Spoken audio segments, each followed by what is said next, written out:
He'll reset. Nowitzki again for the lead. Bang! Luka Doncic! What a win by the Dallas Mavericks, 110-107 over the Boston Celtics. What's up, y'all? Welcome into All Things Mavs. I'm your host, Jimmy Crowther, and tonight I'm breaking down the clutch victory that the Mavericks handed to the Boston Celtics. A game that the Mavs really had control of going into the fourth, and then some of the fourth early on, and then all of a sudden it all started to slip away, and then all of a sudden Luka Doncic came back and won it for them. Look, I'm not going to talk that much about the game as a whole because, in all honesty, everything that mattered happened in the fourth quarter and in the final minute of the game. So in the fourth quarter, the Mavs go in, they're up by 4 going into the fourth. They got a nice little lead. Luka, of course, sits and rests his normal minutes. Boston in that time does take a little bit of a lead, but Jalen Brunson was kind of maintaining the Mavs lead just enough. And then craziness happens. The Celtics go on a 12-0 run, basically burying the Mavs lead that they once had. And the Dallas Mavericks have to find a way to answer. So a minute, 55 seconds left. Kemba Walker makes a 3-point shot, and the Celtics are right there within 1 point of the Dallas Mavericks. The Mavs go cold. They don't hit a shot from 155. Nobody hits a shot from 155 to 37 seconds left in the game. With 37 seconds left, Jalen Brown makes a tough little 13-foot pull-up jump shot, and the Celtics go up by 1 point with 37 seconds left. The Mavs have the ball. They call their final timeout, which was mind-boggling to me that the Mavs called their last timeout with 37 seconds left in the game. The ball goes to Luka Doncic, and just absolute madness ensues. He dribbles down. First of all, he's being guarded by Jason Tatum, and Jason Tatum is just hounding him like a dog. And then Jalen Brown gets switched onto him. Jalen Brown is probably an even better defender than Jason Tatum is, and he's just going at him the entire time. Finally, Luka gets a switch and gets Daniel Tice on him, and when we saw Tice on him, you knew what was going to happen, and he did just what you thought was going to happen. He gets to the right, step back, 3-point jumper, bang, it's good. With 15 seconds left, the Mavs are up to 107-105. And then literally the easiest layup of Jalen Brown's entire career. He just gets right to the rim and scores. The Mavs didn't want to give up a 3, so they give up the lane. Jalen Brown gets there, makes a layup with 9 seconds left. Mavs have no timeouts. Luka takes the ball out of bounds, coast to coast, goes all the way, gets to the left wing, the same exact spot he hit that clutch shot against the Los Angeles Clippers in the playoffs last year. He hits it again tonight against the Boston Celtics with 2 players on him. Steps back, a little bit off balance, knocks it down. Mavs go up by 3 with 0.1 seconds left, and that is the ball game, folks. Incredible performance by Luka Doncic in the clutch. 2 go-ahead baskets in the final 15 seconds of this game. Absolute madness, and I could not have been happier about it. So obviously Luka hitting those clutch shots is the main story tonight, but also no Kristaps Porzingis in this game once again. Second night of a back-to-back, out with lower back tightness. And I didn't get to upload a video today about all the crazy trade rumors, everything happening, so I am going to talk about Kristaps Porzingis and the trade rumors at the end of this show, at the end of the recap. So make sure you stay tuned all the way until the end for that, or if you don't care about this game, which the Mavs won, you can skip to the end and get my take on it. But that's what happened in there. So I'm going to give you the box score real quick and highlight a couple players that really stood out to me, a.k.a. Jalen Brunson. All right, so let's start off with Luka Doncic, who hit those 2 clutch 3-pointers, 31 points, 10 rebounds, 8 assists, +5 in the game, 6 of 8 from 3. That'll bump that 3-point percentage up. He missed 1 free throw tonight, 3 of 4, which was good to see after kind of going cold on the free throw line against the Memphis Grizzlies. And then he also went 11 of 23 from the field as a whole. Almost a triple-double, just 2 assists shy of 1. 16 points and 4 rebounds for Josh Richardson, who weirdly was not in the game at the very end, which didn't make a lot of sense to me because he had a really good night defensively on Kemba Walker, and he was hitting some good shots tonight. He shot 7 of 12, went 2 of 4 from 3. Again, second night in a row that we've had a solid night from Josh Richardson. James Johnson started this game along with Dorian Finney-Smith, Dwight Powell, of course, Jay Rich, and Luka. And James Johnson had 8 points, 3 assists, 2 steals, and 3 rebounds. He made a difference really in the first quarter. He had 6 points after the first quarter, which was the second leading scorer behind Luka, who had 11 in the first quarter. Dorian Finney-Smith, 0 points. Again, that 3-point shot is looking really suspect right now. I'm not really sure what to make of it. Dwight Powell, 4 points, 2 rebounds, 11 minutes. Not a good game for Dwight Powell. Luckily, they won, or else a lot of people would have been talking about how bad his 11 minutes were. Jalen Brunson. Actually, no, I'm going to save Jalen Brunson for the end of this box score read. Tim Hardaway Jr., 14 points, 3 assists. He didn't make a 3-pointer tonight and still had 14 points. So, discouraging that he didn't hit a 3 and the inconsistency continues to show up, but encouraging that he still managed to get 14 points on 6 of 17 shooting from the field. 10 points, 8 rebounds for Boban, who had a great impact, also had 6 points in the first quarter. 13 minutes, came in short spurts, but was plus 13, best plus minus in the game for the Mavs. 5 points, 4 rebounds for Willie Cauley-Stein. He had a block shot. He was meh tonight. And then Trey Burke, 3 minutes, 2 turnovers, 0 points, 0 rebounds, 0 assists. Weird night for Trey Burke. But the man who would have gotten the game ball if it weren't for Luka Doncic was Jalen Brunson. 22 points, 2 rebounds, 2 assists, 5 of 7 from 3. Now, one of those missed threes was in crunch time in the corner when Luka was refusing to shoot for some reason, and Jalen Brunson just missed one with just a few minutes left. I think that was back in, Jalen Brunson missed that with 46 seconds left. He missed a 3-pointer from Luka. It was a great pass, but Jalen Brunson couldn't knock it down. But 5 of 7 for the night, 6 of 11 from the field. Again, I said it last night after the win over the Grizzlies. Second best player on this Mavs team is Jalen Brunson. He is the most consistent, second most consistent. He is the second best playmaker. He is the second best shot maker. And I'm really happy with what we're getting out of Jalen Brunson, especially coming off the bench. He was huge for the Dallas Mavericks tonight. Again, 22 points and a +6 in the box score. Loved every second of Jalen Brunson. And then for the Celtics, you look at their box score real fast. Jaylen Brown had 29 points. He led the way. Tatum had 28 points. Also played some really good defense on Luka Doncic early. 21 for Kemba Walker, who's been struggling this year, but he was 8 of 19 from the field. 8 points for Tristan Thompson. 2 points for Daniel Tice. 8 for Semi Ojeleye. 4 for Robert Williams. And 7 for Peyton Pritchard. The Mavs defense honestly looked really, really good at the very end of the game, or really from the third to fourth quarter until the last 5 minutes. Defense looked a little bit stronger than usual. I was really happy with that. And also, the ball movement tonight was incredible. And I think a large part of that, we have to address the obvious here. There was no Kristaps Porzingis. And the second game in a row, obviously a struggling Boston team, and Dallas now kind of hitting their stride a little bit and finally healthy, are able to take advantage of these teams. But no Porzingis makes a difference. And it makes a difference offensively because the ball doesn't really stick whenever he's not shooting. And it makes a difference defensively because he hasn't been good defensively this year. I'm just going to state the obvious. So all that being said, also, by the way, Maxi Kleber, left ankle sprain, did not play in this game. I turned it against the Grizzlies in the fourth quarter last night. He shouldn't have been playing because we were up by so much, but it is what it is. But let's talk about Porzingis. Let's talk about the trade rumors that are going on right now because there are trade rumors going on. And honestly, last night, so here's what happened. The timeline of events here.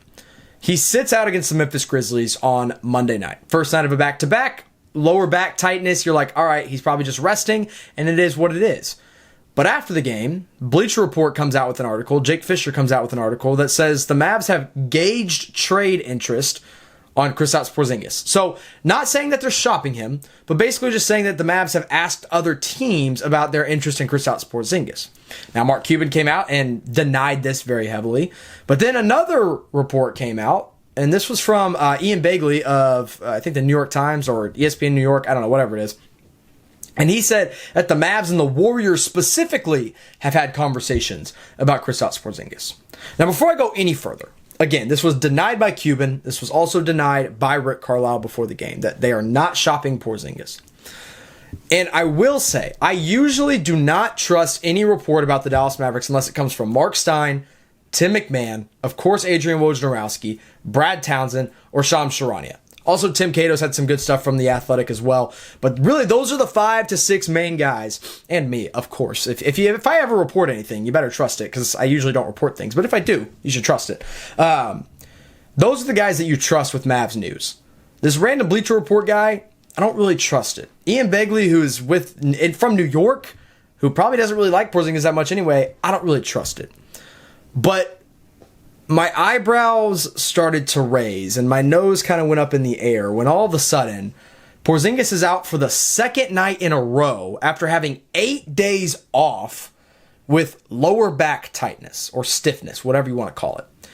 Dennis Smith Jr. was also out with lower back tightness, and then he had an illness until he was traded away from Dallas to New York. Let me say this. Trading Kristaps Porzingis right now, at this moment, does not make a lot of sense to me. His trade value is in the floor. It's in the ground right now. Who's going to trade for him that you're going to get an equal or better return from? I cannot figure out a single trade around the NBA right now that gets you equal or better value for Kristaps Porzingis because of his trade value, because of his money that he's owed. I don't think teams are lining up to offer up the Bradley Beals and Zach LaVine's plus Otto Porter Jr.'s plus Wendell Carter plus Lauri Markkanen's of the world to Dallas for Kristaps Porzingis. Now, I've seen some trades around John Collins and Danilo Gallinari from Atlanta kind of thrown out to me. That one makes a little bit of sense. I wouldn't be mad about that return. But right now, you're basically getting pennies on the dollar for Kristaps Porzingis because not a lot of people want to trade for him. Now, I will say, I have reached a true point of frustration with Porzingis because since he has become a Maverick, and this stat is true, and I think it's actually gone up now, or gone down, I guess, because he didn't play tonight. Since becoming a Maverick, Porzingis has only played in 54% of the games that the Mavs have played in since Kristaps Porzingis has come to Dallas. That's a problem. Because talent-wise, Porzingis should 120% be the second best player on a championship team. I still believe that. I still think that's true. I think Bubble Porzingis would be the second best player on a championship team. This year's Porzingis, I'm not so sure. But if you're not healthy, you can't be the second best player on a championship team because you don't become reliable. So part of me has kind of warmed up to the idea of, okay, if they're shopping him, that's all right with me. But I need, number one, I need a guy that will step in, start right away, and immediately be the second best player on this team. I'm not going out and trading for, 3 role players. I'm definitely not trading for a guy like Andre Drummond, who some nights might be the second best player and some nights might not even be playable because of his play. I'm looking for a guy, if they're trading Porzingis, that is consistently able to play, he's healthy, and consistently the second best player. So, near all-star caliber. Bradley Beal, Zach LaVine, maybe James Wiseman plus a Wiggins, or plus an Oubre from Golden State, plus a draft pick. But I don't think you're going to get that right now because Porzingis' value is not there. So if you want my take on it, number one, I don't think they're shopping him, but I do think they have called teams and asked about his value. Two different things. Actively shopping Porzingis would be putting him in trade packages and offering him to teams. Gauging their interest in Kristaps Porzingis is simply asking other teams and GMs, hey, what would you guys give us if we said Porzingis was available? That's two very different things. So let's not get it mixed up and let's not freak out. Porzingis was on the bench tonight. He was on the bench against the Grizzlies. And if you're asking me, you guys know I'm a believer in Porzingis. I like the guy, and I'm kind of tired of all the team turnover, so I would rather see the Mavs figure this thing out and make it work than dump them and all of a sudden bring in new guys that need to learn the system once again. Another thing to keep in mind is if you trade Porzingis and you want better value back, you're going to have to add somebody in there. Whether it's one of the rookies that are balling out in the G League right now, or maybe it's Jalen Brunson that I've said has been the second best player on this team, or even if it's Tim Hardaway Jr., who's probably been the third best player on this team. You're going to have to add somebody else to get good value back for Kristaps Porzingis. So right now, if you're asking me, I'm not trading Porzingis unless a Bradley Beal, a Zach LaVine, maybe even a Wiseman plus somebody else from Golden State comes calling. But I can't figure out a team in the NBA that's going to give up equal or better value for Porzingis than what you're going to get right now. Because when he's healthy, and it's a big if, and I'm tired of saying if, and I'm tired of saying when, he's still a consistent 22 points, 8 rebounds a night, and hopefully the defense comes around. The defense has been terrible. I'll say it. He's been a terrible defender, and the Mavs have looked better defensively without him. But offensively, you still got to have his talent on the floor. And I still think the Mavs can figure this thing out. I'm just not sure what it's going to be. So until I hear something more solid from Woj, from Shams, from Stein, from Brad Townsend, who said it's not actually happening, or who was the other guy I mentioned? Tim Cato was up there. There's somebody else that I'm forgetting. McMahon, I think, whatever. Unless it's any of those guys, I'm not really freaking out about this. Now, I will probably put together a video, and I know I've said this a lot, but hey, life gets in the way. I can't always do videos when I say I'm going to do them. I do want to put together a video of potential trade packages that I would be okay with, but honestly, I'm not sure I'm going to get one that's actually realistic. So you guys can let me know, do you want to trade Porzingis? Do you want to keep him? I'm currently in the fan club of hold on to him until A, his value goes higher and the Wizards say, hey, we'll give you Beal, or the Bulls say, hey, we'll give you Levine plus somebody, or B, hold on to him till the end of the year and hope that Bubble Porzingis returns and that he's actually healthy for the rest of the season. This lower back tightness is ridiculous and frustrating. The Mavs need him back. They just do if they want to be at the top of their game. But right now, it's just not looking that way. So let me get the standings update for you, because this really video was about the win, but I had to talk about Porzingis a little bit more. The Mavs now stand at 15-15. They're at 500. I'm not shaving the stash, though. I said I would. I ain't going to do it. Golden State is the next team right above them at 8.5 games back. They have a win percentage of 53.1, but they are tied with the Nuggets, who are 8.5 games back. They are currently playing as I record this video. They're currently up by 2 at halftime, or near halftime. So we'll see what happens there. But the Mavs, again, inching closer to that playoff position. So 9.5 games, 1 game back of 7th place, a game or 2.5 games back of 6th place, 3 games back of 5th, and only 5 games back of 4th. So things are trending in the right direction. For your Dallas Mavericks. I do want to get the schedule for you guys real fast, which, by the way, the schedule update, the second half of the season is supposed to be released on Wednesday afternoon. So keep tuned in here, subscribe, like the video, make sure you comment as well if you want to see more of that, if I kind of can update the schedule for you guys. Wow, my hair looks really weird in this hat. But anyway, next game's up Thursday. So they have Wednesday off. They'll play Philadelphia on Thursday. Joel Embiid is going to cook Dallas. I'll just get ready for it. Joel Embiid literally might have a 50-piece against Dallas. That game will be on TNT. Sadly, I'm really tired of TNT. And then they play at Brooklyn on Saturday.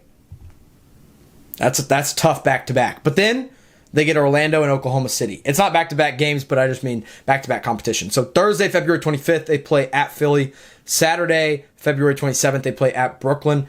Monday, March 1st, oh my gosh, we're getting into March. They'll play at Orlando, and then Wednesday, March 3rd versus Oklahoma City in Dallas. And then we will get the second half of the schedule released here soon. Appreciate you guys tuning in to All Things Mavs. It was a very long episode, so if you made it all the way to the end, I appreciate you, and I love you. Make sure you hit that subscribe button, and I'll talk to you guys later. And as always, Mavs, who are at 500, finally, we can finally say it with confidence, with happiness. Go Mavs, baby.